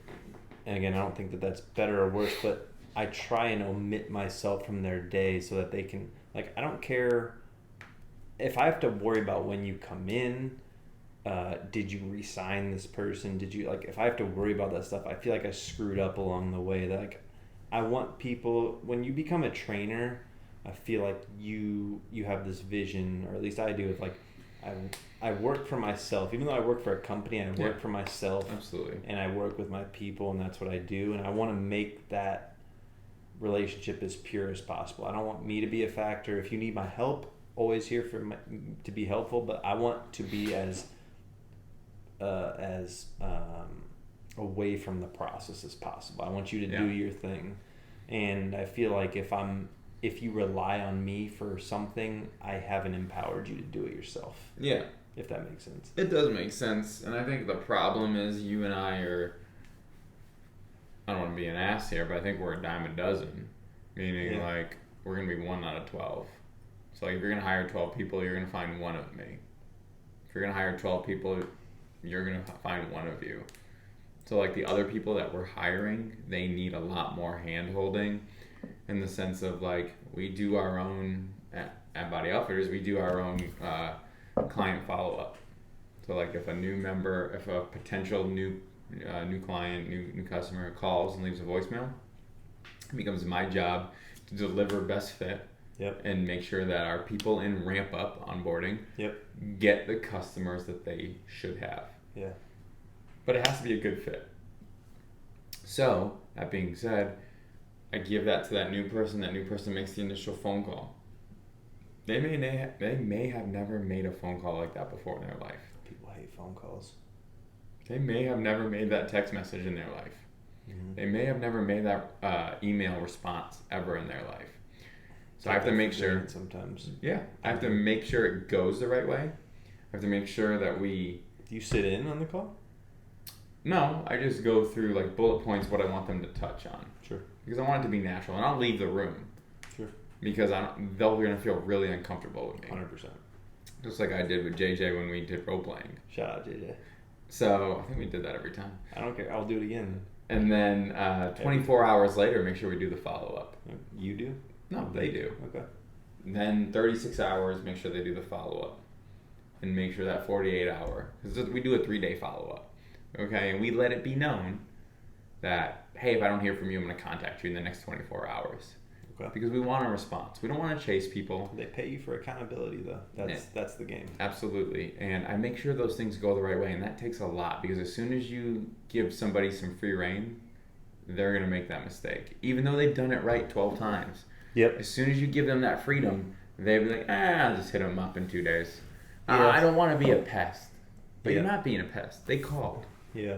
Now they may get cold feet because we waited 8 hours to call them back. And I'm not saying we have to call them back right away. I'm not a psycho. So, but we want to make sure that we have the follow-up to give them what they need, answer their questions, and then hold them accountable even before they pay us to hold them accountable. Yep. And as soon as you give them a freedom, they may make that mistake. And I think a lot of the new good trainers that we have need help in the business portion of personal training. 100%. Because when you go to school for personal training, you understand, or whatever the majors, kinesiology, you understand that, whatever, anatomy. You understand how to train somebody. You don't understand how to get a client. Correct. That's not inherent. So I don't want to go too deep on this because it's like the least sexy topic to talk about on a podcast probably, but I guess when I'm working, because I've worked with a lot of trainers, as have you, like people that have worked for me, and I've actually oddly been the career path I took in fitness. I was never the trainer and then became the manager. I was manager over trainers. Yep. I was just where I was Sure. at the time, not better or worse, whatever. The first job I had, LA, was like very much like hardcore, close, call, like get on there. Yep. And you expected that of everybody, and that's how it became. And then the next position was Lifetime, which was very much like, don't pressure. It's literally, it's night and day. You experience this as well, right? Yep. I just, when you really get on people to make sure they contact people or whatever, or you want them to do what you get them to do what you want them to do, I find that people start to have resistance to you or the company itself. So it's very delicate in a lot of ways. Yeah. That I want them to reach out to the client because they want to reach out to the client, not because I want them to reach out to the client. So I'm trying to build a relationship with the trainer that motivates them to be the best trainer they can. Yeah. And the best trainer they can be involves staying in touch with people on a regular basis. But I want to be hands off and allow them to do that. Because I know as myself, I never want to do things that other people want me to do. I hate doing what other people want me to do. Yeah. Which on paper probably makes me a terrible employee. But I will also, I'm not lazy, so I will do things that I think are important. I want people to do the things that they think are important all the time. And I don't know if that's different from what you're saying, but it is. It's you know why it's different? Because if they don't want to make that phone call, Yeah. And they don't want to contact that person and bring them in because they feel uncomfortable. Yep. In my opinion, it's my job to make them want to do it. Okay. Because what's their end goal? Their end goal is to make enough money so they can make personal training a career. Yeah. At Body Outfitters, we're looking for people who want to make personal training a career. So that means you're a trainer for X amount of time, you move up in management, and then potentially able to do something next level if we ever become that big of a scalable business. Okay? Yeah. So everybody needs to make money. Yep. So if you need to make money, Facts. if you need to make money, you have to make that phone call. Yeah. And people don't like it, and they may never like it. But we're in a position where at Body Outfitters, if you make that phone call and you do that enough times, you'll win. You'll be able to build a book and then and eventually never have to do it again. Yep. You just have to do it in the beginning because I'm not going to do it for you. Yeah. I will give you every single tool you need to do, but you have to show me some sort of effort that you're willing, so have the attitude to put forth the effort to make sure you're willing to make that phone call because you need / want to make money. That's right. And everybody's personality is different, like we said before. How my job as a manager, what makes me unique, is how do I get you to do that based on your personality? Yeah. What is important to you? Is it the money? Is it initially the money? Because you have to make some sort of money in order to not look for another job. Yep. And if all of that fails, then maybe we're not a good business fit for you. You have a lot of traits that make you treat trainers and clients similarly. You hold them accountable in a really... That's just how you treat people. I just think accountability is... Yeah, huge. For sure. Accountability is like your favorite thing that exists on earth. I think so. I think you're 100% correct. I do it with kids during baseball. Yep. And that correlates and goes directly to their parents. Yeah.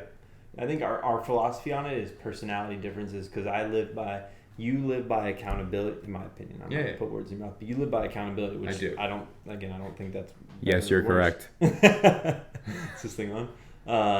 I've always... I live by... I'm not in the business of convincing people to do things that they don't want to do. But I am in the business of... capitalizing is the wrong word, but I'm in the business of maximizing the people that do want to do the things that makes it. Does that make, you know what I'm saying? Yeah, so, it's the same thing. I think it's the opposite almost. I think it's the same thing because if you want to capitalize on what they want to do, I'm just trying to get them to do the things so they can get what they want. Okay. I see that as the same. I didn't think that's interesting. Yeah. Okay. But at the end of the day, you have to make a certain amount of money no matter who you are. Otherwise, it's not a good business fit for the company, and it's not a good thing for you because then you're going to go look for another job. Then you're going to be like, you know what, commission's not a job for me. And personal training is mostly commission, right? 99% of it. The dirty secret that nobody talks about. Right. Commission's not a good job, not a good fit for me. I'm going to go make $12 an hour, $15 an hour. Yep. When the benefit of being on commission is you can make more money. Uncapped. Yeah, it can be uncapped. It becomes capped on how much time you're willing to put forth or how much time you can put forth, depending on what you have. You're never going to be super successful if you just trade your time for money. Right. On a specific hourly rate. Like, you never will be... I'm not saying everybody's trying to be like super wealthy, but if you are trading hour for set dollar figure, like, you're going to always be the person that trades set dollar figure for set hour. Like, that's how it works. And I just want people to understand that. And I think from a staff that we have now at Body Outfitters, which I hope watch this at some point, we do have that for the most part. Yeah. We're really close to it. And it's they wouldn't make it with you there. Like, you I won't say you're hard on people, but if people say they're going to do something, you better do it. You better do it. You better do it because it's very tough for me to miss something is what I've learned. Because the difference of being a manager at LA Fitness or even Lifetime and here at a smaller studio is you work more side by side because at LA Fitness maybe you roll in at 9 and trainers start at 6. Well, I've got a big margin for error too. Sure. If something screws up, it's Lifetime's money. Sure, absolutely. But in my Not regard. that I think like that, but Yeah, I know. it is the case. My check's still clearing. Yep. But in my regard, I'm there at 5 a.m. Nobody's hustling harder than you either. Nobody's there at 5 a.m.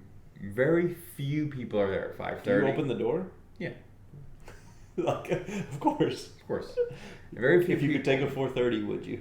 If somebody wanted a 4:30. if they were willing to show up 3 days a week or 2 days a week with a 10 out of 10 on the motivation scale. You're For sure. in there. Absolutely. Let's go. Absolutely. I'd get up at 3:45 for that. You can still get the greens, coffee, and What's water. another 15 minutes? I don't disagree. You know what I mean? 15 minutes less of sleep. If you for a said little bit anything more different, money, I'd be disappointed. for a Actually. little bit more money, what's 15 minutes less of sleep on the day for a little bit more money, and then just I feel like the respect that you're there that much earlier. Yeah. You know what I mean? It's more that. It's Because, more that. Yeah, when you show up and you ask somebody to do something, or when they open the schedule and they see that you're there at that time, I feel like that matters. Like you asked me 100%. today, what time did you get out of work? I could have got out of work at 10 o'clock today. Yep. I stayed and I helped clean a little bit. I helped mop. I helped vacuum, whatever it was, whatever needed to be done. So I stayed an extra hour or so because I waited, and then that took another hour. So potentially 2.5 hours longer to do those things. One, I had the time. Two, and I say this in our meetings all the time with customers, how many times can I do something for you so you feel like you owe me one? That's And real. people may feel like that's a bad thing, but I want to help my customer out as many times as possible because one day I'm going to ask you to switch times, group up and work with another person, or maybe it's train with another trainer. I'm going to ask you to do that. I want you to respect me in that portion, in that sense, and I want you to be like, I should probably do this because Pat's done these 3 things for me. And it's not manipulation. No. It's, I want to be as important as a part of your life that you're willing to give me some slack when I need it. Yeah, and it's the same thing with a trainer. I want to do, if you need to go on vacation and you need help covering a customer, or if like somebody has something to do so you're the only one mopping the floor, like I want to be there to help you. So if I ask you to do something, or if I need you to do something a little more, you're just like, okay. And that is, the way I look at that is working side by side rather than 100%. a tiered system working down. Yeah, that's real. Like whatever, like that. What's the picture that's always like the boss versus leader? Yes, I know exactly what you're talking about. The whip or the lady. Yep. That's real. Like if you are the hardest worker in the room, good luck. Good luck having somebody tell you, like, I don't really want to do that. Like, and I'm not saying I do that all the time, but that's what I strive to be as a manager. You wouldn't expect somebody to do something you wouldn't do. Like if you're doing a 4:30. Yeah, we just said that. Yep. With the trainer asking the customer to do it. Yeah, 100% correct. Same thing. Right on. What else you got? How do we finish this? I don't know. At home gym? At home gym. All right. What do you got? Okay, so let's do. What do you want to do? 3 or 5 pieces of equipment that you go with? 5's cool. 5's cool. Yeah, you lead it off. What do you want? Maybe for yourself or for a customer? I would say, what would I want a customer to have? I hate using the word customer though. A client to have in their house. I've always used client. Yeah. I started using customer for the simple fact that it puts me in a more service mindset. You don't say it to them. You call them a customer, or you call them a client? I call client to the face. Sure, I will call a client a customer more times than not to the face, because it just helps me. It feels more of a service, and even with the client, it makes me feel like we're in this together. Because some people will show up to the workout and be like, "Hey, tell me what to do. Like that's what I'm here for," and I will always be like, "No, we're here to do this side by side. Like I'm not a dictator. Yep. Don't go do deadlifts. If you absolutely hate deadlifts and don't want to do it, it's my job to show you the importance so you do it." That's real. So maybe I say, well, okay, you don't want to do deadlifts, cool, but we need to build strength in your, on your posterior chain. You want exactly the word that was in my head. Yeah, gross. We need to build strength on your backside, right? Like, yeah, okay, then there's no better way to do that than a deadlift. Yeah. So we kind of should do them. Okay, well, I Unless guess you we'll have do another them. option, yeah. All right, well, I guess we'll do them then. Yeah, absolutely.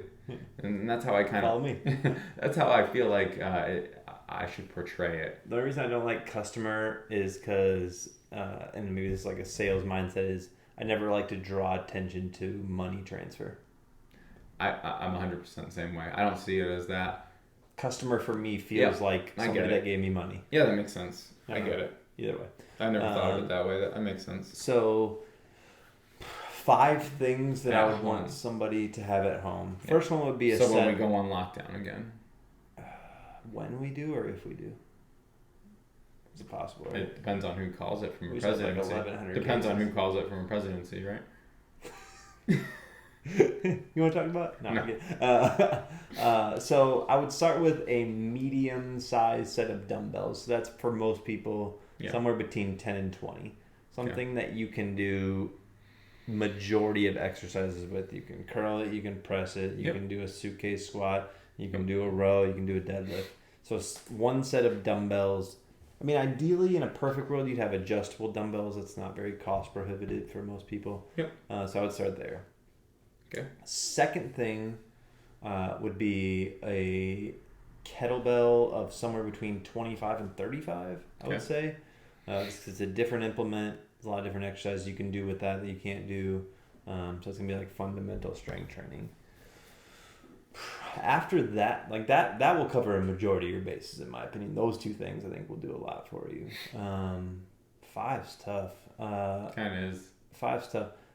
This would be one that would be a little bit more costly, but if you're looking at it because I'm thinking about how do you cover the cardio perspective, if somebody could afford a rowing machine, I'm all in. Like if you can afford, there's cheap ones out there now. $500 to $800, I would say something like that. There's cheaper ones out there. Really? Now. Yeah. If you can afford a rowing machine, you can buy a $200 very average fan one. I know my dad got one to put in his room, his house. Shout out Big Pat. I know you can get like a cheap. It's not great and it doesn't feel great on it. Yeah. But I mean, it works. That would be amazing. A rowing machine would be phenomenal. There's not a single muscle group. Well, I guess that's over exaggerating because you're not pressing it anyway. But you're getting everything involved with a rowing machine. On the backside. Yep, posterior chain. So that would be my 3. And just because I'm on the spot, I'm going to defer to you for your first 3 while I think of my second. Sure, I would go. I'll be a little more specific in the sense of. I'll go fuck myself too. For example, a 15-pound dumbbell. Just one, because buying 2 becomes more expensive, right? You're right. One 15-pound dumbbell. It's math. For example, like maybe they need a 20 instead of a 15. It's that mid-size. Yeah. Then the next level up, so 25. So if we go 15, I'd ask for a 25-pound dumbbell. Okay. Okay, so you got those 2 single dumbbells. Slam ball. Okay, maybe it's 10 pounds, maybe it's 20, depending on who the person is. 14 or 20. A thing of circle bands, the ones that go around your ankles, around your wrists. We could do a lot. Maybe do rotator cuff. Yep. You put them around your wrist. You could go out with palms down, get more lateral. Yep. You go around your wrist, palms facing you, up and down. You can get shoulder work. Yep. Then you put them on your ankles. You can do almost the same thing with lateral steps and squats. Yep. Okay, so say we got the circle bands, the medium, the heavier dumbbell, the slam ball, and then I would say, man, that last one's tough. Suspension trainer is what I would want to say. Yeah, for sure. If you could do a TRX or like a knockoff TRX, that would be ideal. You can get that for like $30 nowadays. A knockoff one? Yeah. Yeah, for sure. Yep. And again, I guess mindset-wise, we didn't necessarily describe that, but we're looking at like things that will cover the most bases. Like you're not looking for like specialized equipment. Like right. I love hex bar the most, but getting a hex bar is not the best use no, for because your then dollar. you need plates and all this other stuff. But like with single dumbbell, you could do your goblet squat. You can do your one-arm rows. I love one-arm rows. What's your fit? Yeah. Yep, you could do one-arm rows. With the single dumbbell, you can turn it sideways and then start to do your deadlifts with it. Maybe if you can't do 15 pounds, if we do 15 and 25 and you can't do a 15-pound single arm overhead press, you do 2 arms on the side. Like that will all maybe do like over your head and around, or just up and down. It gives you the versatility for that. It also gives you the opportunity to do some sort of carry. Yeah, it's good. Okay, whether it's single for carry, or maybe it's the heavier one. You hold it up here off your body. Yeah. The slam ball gives you that upper body plyometric as well as your cardio. Anybody can do a plank anywhere, so that covers my favorite. Yep. Combo. The suspension trainer covers that. If you had to go something expensive, if you will, I love a rower. Just to go something different instead of a rower. It's hard to beat a rower for cardio. It's hard to beat a rower. It's hard to beat an airdyne. But you could, a little more cost effective is you could buy a battle rope.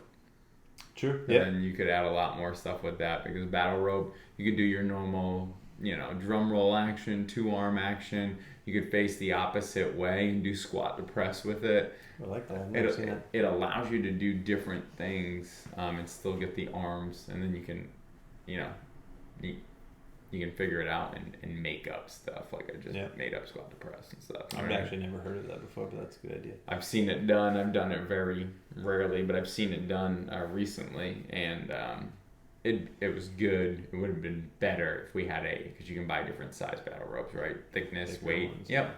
It would have been better with something like that. So my other two would have been the TRX and one I actually forgot about. They make this is a little bit off the beaten path, but they make the handle that will attach to a dumbbell to turn it into a kettlebell. Yeah, yep, I've seen it. So that's probably where I would go. I would change from kettlebell dumbbells to making one middle weight, one a little bit heavier, and add the handle to it so you can manipulate it a little bit. Great. That's where I would go.